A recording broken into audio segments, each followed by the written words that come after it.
Dear friends and students, you are welcome to the channel once again. And today in this video session we will going to discuss about the Right to Information Act 2005.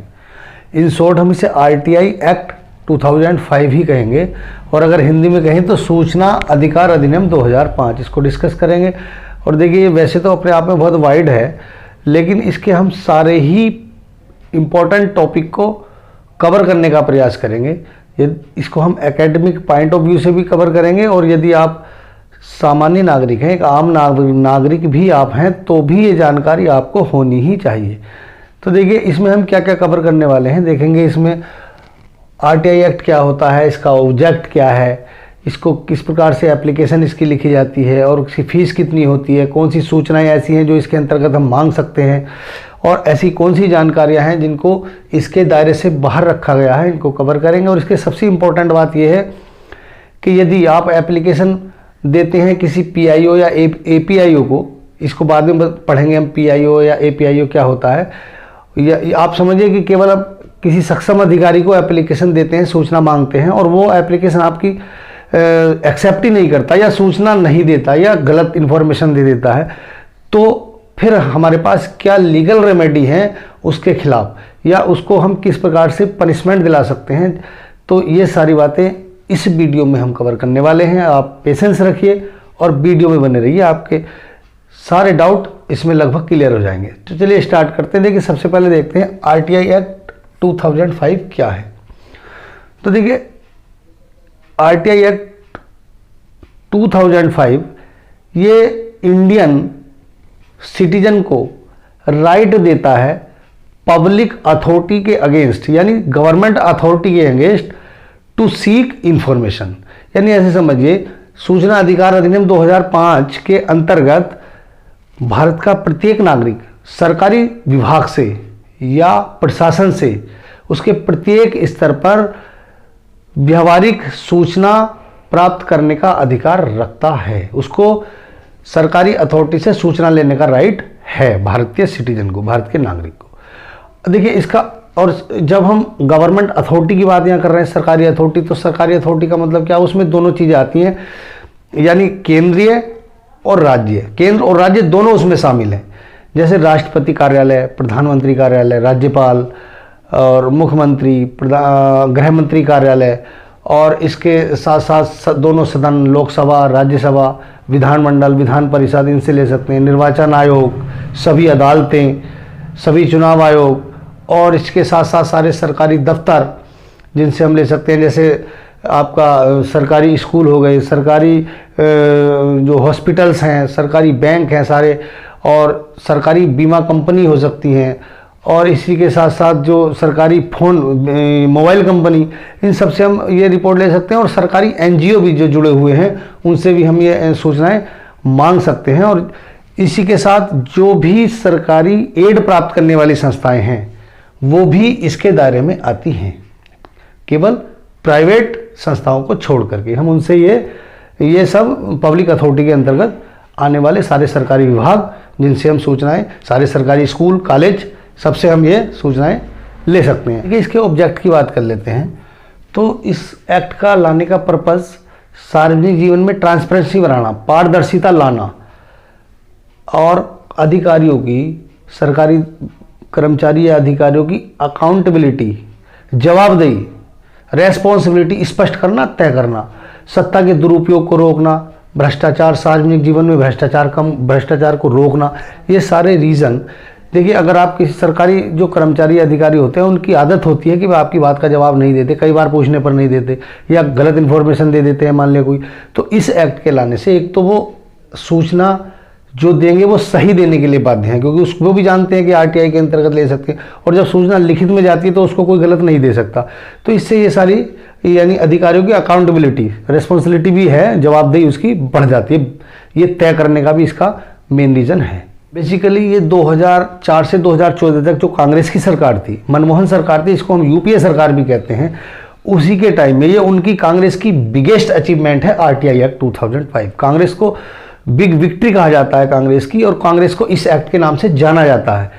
तो ये basically क्या, 2005 में 11 मई 2005 को ये इसका जो bill था ये कहाँ आया, कांग्रेस कहाँ लेकर के आई, लोकसभा में, जिसको हम lower house of the parliament भी कहते हैं। यहाँ से पास हो गया 11 मई 2005 को। 12 मई को कहाँ हुआ, ये राज्यसभा में पास गया, इसको upper house of the parliament भी कहा जाता है। और 15 मई को प्रेसिडेंट की कंसेंट मिल गई इसको, यानी राष्ट्रपति की सहमति मिल गई। और हम सब जानते हैं जब राष्ट्रपति की सहमति जब जिस बिल को मिल जाती है तो वो क्या बन जाता, एक्ट या कानून। तो ये कानून कब बना, 15 मई 2005 को। अब ये एप्लीकेबल हुआ इसके 120 दिन बाद, यानी 12 अक्टूबर 2005 को। ये 12 अक्टूबर 2005 को ये भारत में, पूरे भारत में इसको लागू कर दिया गया, जम्मू कश्मीर को छोड़ करके। हालांकि 370 हटने से वो J&K पर भी लागू है। तो 120 दिन का समय एप्लीकेबल करने के लिए इसलिए दिया गया क्योंकि सरकारी अथॉरिटी को अपने डॉक्यूमेंट्स, अपने फाइल्स, अपने रिकॉर्ड को मेंटेन करने के लिए समय दिएगा, ये 120 दिन का। ठीक, अब देखिए हम इसके लॉजिक पर आते हैं। इसकी जो इंपॉर्टेंट सेक्शन है उनको देखते हैं। इस सेक्शन में हम कौन कौन सी सेक्शन पढ़ेंगे, देखिए और उन्हीं से आपका काम चल जाएगा। एक तो सेक्शन 5, इसमें क्या है, एप्लीकेशन कहाँ दी जाएगी, PIO या APIO, और ये कौन होते हैं इसको पढ़ेंगे। इसकी सेक्शन 6 पढ़ेंगे हम, manner of filing application, manner of file, RTI file करने का तरीका क्या है, कैसे एप्लीकेशन लिखी जाएगी। और इसकी सेक्शन 7 क्या है, सेक्शन 7 देखेंगे। सेक्शन 7 में ये कहा गया है उसका डिस्पोजल कैसे होगा, डिस्पोजल किसका, उस एप्लीकेशन का या रिक्वेस्ट का। सेक्शन 7 ये बताती है। सेक्शन 8 पढ़ेंगे, एग्जाम्पशन देती है, छूट, किन सूचनाओं को इस दायरे से बाहर रखा गया है। और ये सेक्शन 8 बताती है। इसकी सेक्शन 19 पढ़ेंगे, appeal, right to appeal, right to appeal. और सेक्शन 20 पनिशमेंट की बात करती है, ये पढ़ेंगे। तो ये सारी सेक्शन कवर करेंगे, इसमें सारी लगभग टॉपिक आपके क्लियर हो जाएंगे। सबसे पहले आते हैं सेक्शन नंबर 5। देखिए एप्लीकेशन कहाँ आप जानकारी लेना चाहते हैं, तो देखिए प्रत्येक विभाग में APIO या PIO होते हैं। APIO assistant public information officer, यानी सहायक जनसूचना अधिकारी, और PIO होता है पब्लिक इंफॉर्मेशन ऑफिसर, यानी जन सूचना अधिकारी।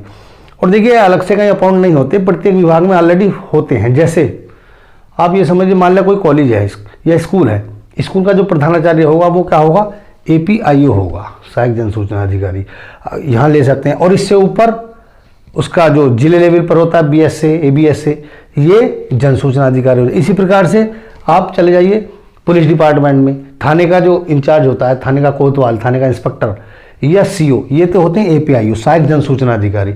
इनसे ऊपर SP हो जाएगा PIO। ऐसे ही मेडिकल में जो आपका हॉस्पिटल का मुख्य होता है, प्रमुख, वो होगा APIO। और जो CMO होता है वो कौन होता है, वो मुख्य चिकित्सा अधिकारी, चीफ मेडिकल ऑफिसर, वो उसका PIO हो जाएगा। इसी प्रकार से ब्लॉक में, ब्लॉक लेवल पर BDO, ब्लॉक डेवलपमेंट ऑफिसर, जिसको खंड विकास अधिकारी भी कहते हैं, वो हो गया सहायक जन सूचना अधिकारी।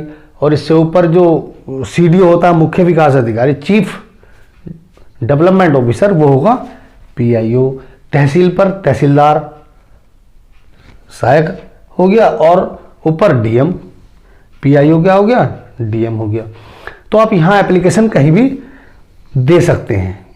और देखिए इसके बाद यदि ये एप्लीकेशन यहाँ से आपको जवाब नहीं मिलता, इन टाइम नहीं मिलता, और या आपकी जवाब आता है अधूरा आता है, उसकी कोई रीजनिंग भी नहीं आती, आपका या रिजेक्ट कर दिया जाता है, एप्लीकेशन खारिज कर दी जाती है, तो इन सब बातों की फिर आपको राइट टू अपील मिल जाता है। वो हम पढ़ेंगे अभी सेक्शन 19 में।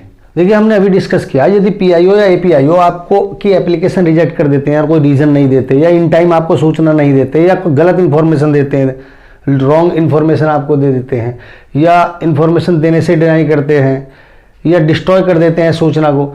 तो इस प्रकार की यदि, तो फिर आपको राइट टू अपील मिल जाता है। आप कहाँ जा सकते हैं, सेक्शन 19 से प्रावधान करते हैं। तो सेक्शन 19 को हम यहाँ थोड़ा सा पढ़ लेते हैं। देखिए, आपने PIO या APIO जन सूचना अधिकारी या सहायक जन सूचना अधिकारी के खिलाफ आप कहाँ जाएंगे?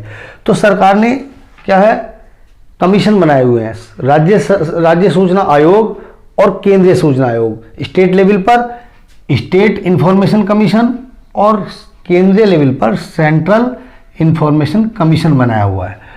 और इसमें इसका जो गठन होता है, देखिए इसमें एक मुख्य सूचना आयुक्त होता है, और ये और अन्य क्या होते हैं, सूचना अधिकारी होते हैं। तो ये इस प्रकार से मैक्सिमम 10 हो सकते हैं। तो हमारे यहाँ उत्तर प्रदेश में सुभाष चंद्र जो है अभी 2019 में अपॉइंट किया गया है, वे हैं मुख्य सूचना आयुक्त।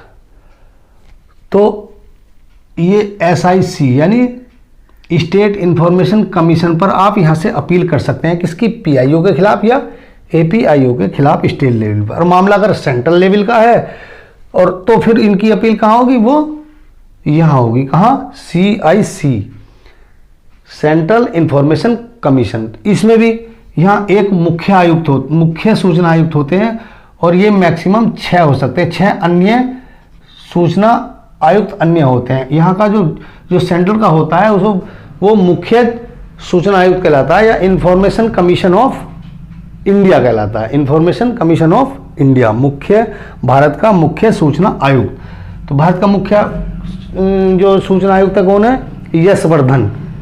तो उनको भी अभी 2019 में अपॉइंट किया गया है। तो इस प्रकार से सेंट्रल लेवल पर भी एक मुख्य चुनाव आयुक्त, मुख्य सूचना आयुक्त होता है, और स्टेट लेवल पर भी। तो यदि यहाँ आपको रिलीफ नहीं मिलता तो आप कहाँ अपील कर सकते हैं, कमीशन में, सूचना आयोग में। सूचना आयोग में अगर स्टेट का है तो राज्य सूचना आयोग में, और यहाँ कोई विभाग क्या है, केंद्र का है, तो फिर आप सेंट्रल इंफॉर्मेशन कमीशन में उसकी अपील कर सकते हैं। अच्छा, इसके बाद यदि यहाँ से भी आप संतुष्ट नहीं होते तो फिर आपको क्या है, इसके बाद मिलता है, अगर मामला यहाँ है तो फिर हाई कोर्ट, और मामला केंद्र लेवल का है तो फिर यहाँ सुप्रीम कोर्ट, यहाँ जा सकते हैं अपील में। ये इसका प्रावधान दिया गया है। अब देखिए, इसके बाद मैं बात कर रहा था, ये हुई इसकी सेक्शन 19 हमने यहाँ डिस्कस कर लिया है। इसके बाद अब पनिशमेंट की बात रहेगी, वो आगे करेंगे। अब आता है सेक्शन 6, ITI की जो एप्लीकेशन है उस फाइल कैसे होगी, इसका तरीका क्या है। देखिए, आप सबसे पहले एक एप्लीकेशन लिखेंगे।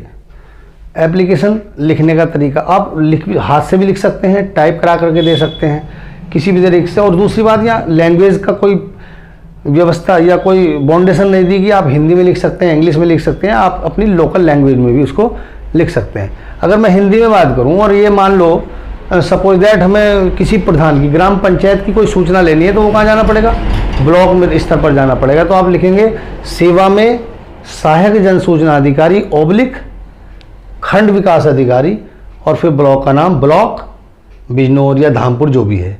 फिर लिखेंगे यहाँ कि प्रार्थना पत्र वास्ते सूचना अधिकार अधिनियम 2005 के अंतर्गत सूचना प्राप्त करने हेतु, या ये लिख दीजिए, या लिख दीजिए सूचना अधिकार अधिनियम 2005 के अंतर्गत प्रार्थना पत्र, और नीचे आप अपना पॉइंट लिख सकते हैं जिन पॉइंटों पर आपको जानकारी लेनी है। सूचना के साथ देखिए, इस एप्लीकेशन के साथ आप मान लीजिए कहना चाहते हैं कि हमें अपनी पंचायत में आए हुए 2022 और 2023 या 2021-2022 में जो पैसा सरकार से आया, जो धन आय व्यय का ब्यौरा मांग सकते हैं, और कितना खर्च हुआ, किस मद में हुआ, उसको वो फोटोस्टेट भी दे सकते हैं, और आपको लिखित में भी, हैंड राइटिंग में भी दिया जा सकता है। दूसरे, इस एप्लीकेशन के साथ आपको 10 रुपये की फीस जमा करनी होती है, और वो भी पोस्टल आर्डर के माध्यम से कर सकते हैं, या आप बैंक ड्राफ्ट दे सकते हैं। 10 रुपये की फीस इसके साथ ये जो है कानून में दी गई है। और दूसरा इसका तरीका, अगर आप इसको क्या है, आप बाई पोस्ट भी दे सकते हैं, और आप उसको डाक से भेज सकते हैं, रजिस्ट्री कर सकते हैं, और बाई हैंड भी इसको PIO या API को आप जा करके दे सकते हैं, रिसीव करा सकते हैं। अच्छा, यदि आप ऑनलाइन करना चाहते हैं तो ऑनलाइन में भी RTI के नाम से वहाँ फाइल करने के लिए पूरा फार्म दिया हुआ है। आप वहाँ भी ऑनलाइन इसका फार्म आता है, उसको भर सकते हैं। अगर आप ऑनलाइन भरते हैं तो आपको फीस 10 रुपये इसको ऑनलाइन ही पेमेंट करना पड़ेगा। तो ये है इसका सेक्शन 6 बताती है फाइल करने का तरीका। नेक्स्ट आता है सेक्शन 7 डिस्पोजल ऑफ एप्लीकेशन या रिक्वेस्ट। आपका जो यदि आपने देखिए APIO को एप्लीकेशन दी है तो क्या होगा, वो 35 डेज के अंदर आपको जवाब देगा। कौन? APIO। और PIO आपको 30 दिन के अंदर वो जानकारी देगा। और यदि मामला गंभीर है, किसी जान को लेकर है, जन्म मृत्यु का मामला है, तो फिर उसको 48 घंटे में भी सूचना देने का यहाँ प्रावधान है। और यदि सूचना इन टाइम नहीं मिलती तो जैसा हमने पहले बताया, आपको राइट टू अपील मिल जाता है। सेक्शन 19 में आप वहाँ जा सकते हैं। आते हैं section 8 exemption from disclosure under RTI। देखिए RTI के अंतर्गत कौन से ऐसे मामले हैं जिनकी हम सूचना नहीं ले सकते या नहीं दी जा सकती। तो देखिए राष्ट्रीय सुरक्षा को लेकर के मामला, नेशनल सिक्योरिटी का मामला है।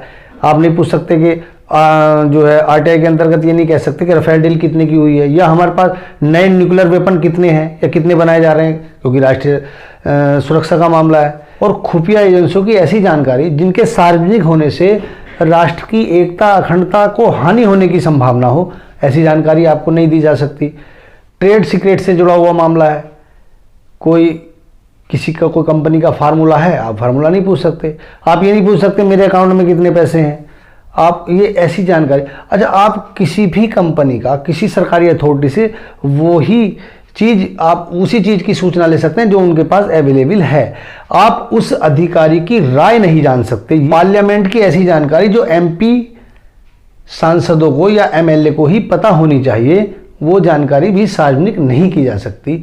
और लास्ट इसमें है, किसी भी प्राइवेट अथॉरिटी से सूचना लेने के लिए वो प्राइवेट अथॉरिटी आपको सूचना देने के लिए बाध्य नहीं है। नेक्स्ट आता है, देखिए सेक्शन 19 को हमने डिस्कस कर ही लिया लगभग। राइट टू अपील कैसे कहाँ की जा सकती है। इसके बाद आता है, जैसे हमने कहा यहाँ PIO या APIO ने सूचना आपको नहीं दी या गलत दी, या आपके एप्लीकेशन को डिनाई कर रहे हैं, तो आप इसकी कहाँ करेंगे, सूचना कमीशन जो होता है, स्टेट इंफॉर्मेशन कमीशन, राज्य सूचना आयोग, और मामला यदि केंद्र का है तो सेंट्रल सूचना आयोग के यहाँ आप क्या कर सकते हैं, अपील कर सकते हैं। और अपील में ये इनको यदि ऐसी गलती पाते हैं तो किनको, या तो PIO को या API को, इनको ही दंडित किया जाएगा। और 25,000 रुपये मैक्सिमम जुर्माना इन पर लगाया जा सकता है, या 250 रुपये पर डे के हिसाब से इन पर क्या है, जुर्माना लगाया जा सकता है जितना इन्होंने लेट किया है। और मैक्सिमम 100 दिन की, 250 का मतलब 100 दिन के हो जाते हैं 25,000 से ज़्यादा की पेनल्टी PIO या APIO पर नहीं डाली जा सकती। ये इसमें पनिशमेंट सेक्शन 20 में इसको डिफाइन किया गया है।